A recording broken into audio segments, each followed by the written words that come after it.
was a solo that we were doing that was like in a pattern of three, and then we actually took it and went a little bit further with this pattern, but a pattern of three played over four, which would be something like right, that kind of an idea, where it's not 1 2 3 1 2 3. It's like 1 2 3 4 1 2 3 4 1 2 3. Right, that sort of an idea. I want to mess with that a little bit. And when you're doing those run ups, right, you don't. This goes for if you're doing arpeggios, if you're doing sweeps in a certain way. I like standard sweeps, but if you're doing a run up, you can switch your patterns up. What I mean by that is you can do 1 2 3, like 1 2 3 1 2 3 1 2 3 4. 1 2 3 1 2 3 1 2 3 4 1 2 3, and now you're starting to vary those things up a little bit. One thing that I loved, that I was messing around with, was like even in my arpeggios, I would start my arpeggios on the third or the fifth of the arpeggio, right? If I was playing in E minor,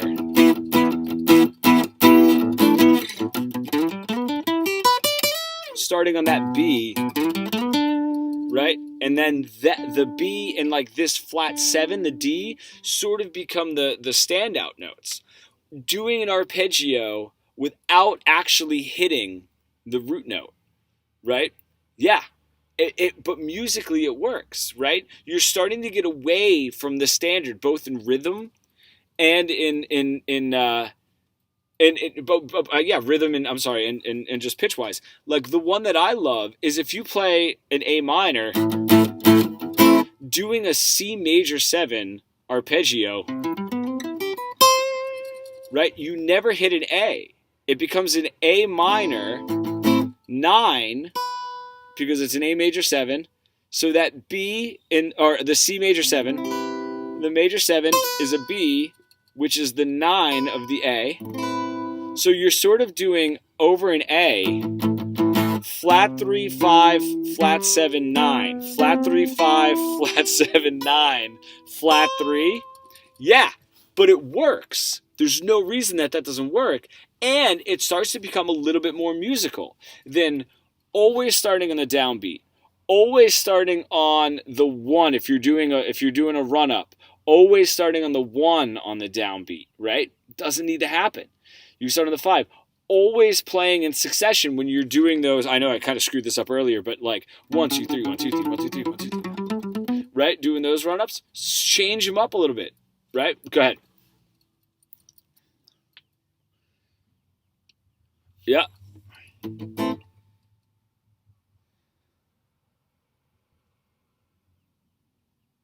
Yeah. Yep. Definitely. Yeah. But so starting on B B on an A minor is perfect. The other thing too is there's slower melodic solos that start that way. I mean, there's songs that are just like that I might even start a solo on, like coming hard on the downbeat, but on a 9 on the B. Right? And listen to how that sounds. If I could try to play it with the chords. You get that B and you're like, there's already some movement happening because you're not starting right here. Or if you, yeah.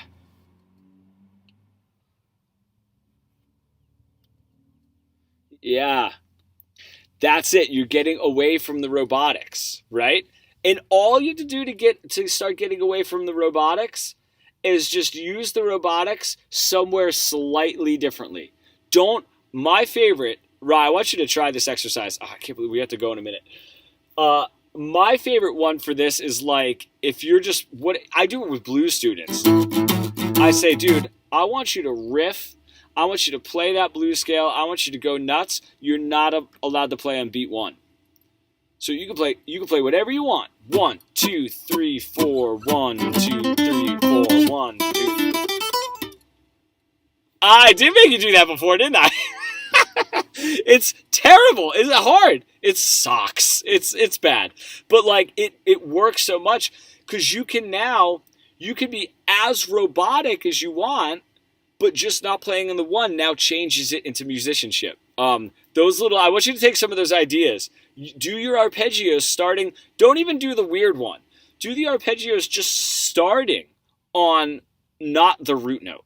You know what I mean? And that's going to work out so much to your benefit. All right, I got to run because I can see my other student just jumped on.